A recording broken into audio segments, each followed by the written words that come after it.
The second finish we're doing on our feet here is gonna be an uppercut, and then we're sweeping.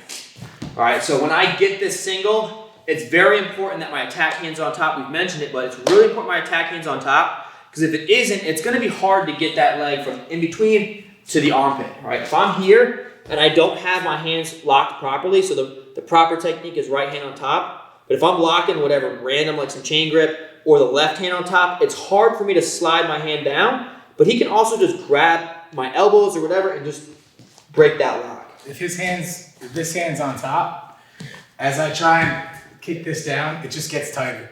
I just pull this tighter and he's in a better position. If this one's on top, I'm gonna break it every time. That's exactly right, it's perfect. So when I do these, every little detail matters. Make sure every time you shoot, you're running, it's almost like you're running through a checklist. Are my knees in the right place? Is my head in the right spot? Is the correct hand on top? Okay, now I drive up. And then again, is my feet in the right spot? My head position, my hands. So you're kind of just running through it, and you can start off slow. As you get better, you're still thinking about it, but you can think through it faster. All right, so now I have this single here. Came here. I have good head position. I shove it with the armpit here. Now, if he's turning away from me a little bit here, see how his knees kind of turn away from me? I'm gonna jack this up with like an uppercut, and I'm gonna close the gap and sweep that far foot. Now don't then punch yourself in the face, right? If you do that, that'd be pretty good. So I'm gonna uppercut, and the point of this is to close the gap. So I'm going in closer. So here, I'm coming in closer like this, and my right foot just catches the back of the foot. All right. Single, shelf it up here, turn away a little bit, I jack it up here, catch that foot, follow him down.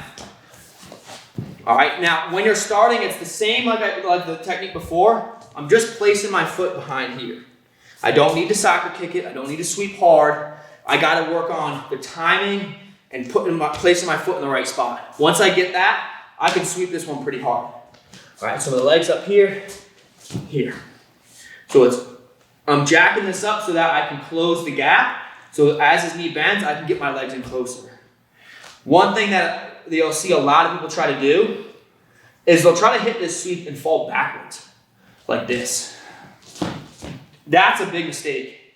If we both fall down at the same time, it's a scramble. So if I do this and we both fall down, like he doesn't fall down, it's gonna look foolish. All right. So when I get this single in the air, it's very important that he hits the mat and I cover him. I don't want to fall at the same time. He falls, I don't. I cover him on top. So here I jack it up, close the distance, step behind, follow him all the way down. Staying in good position the whole time. This is what, as you get better, this is kind of what it will look like. When I jack it up, I can add a good sweep, and I can time his hop if he's hopping. So if I have this up in the air here, maybe he's hopping around some, I'm gonna time it, I'm gonna uppercut, go in, and then finish there.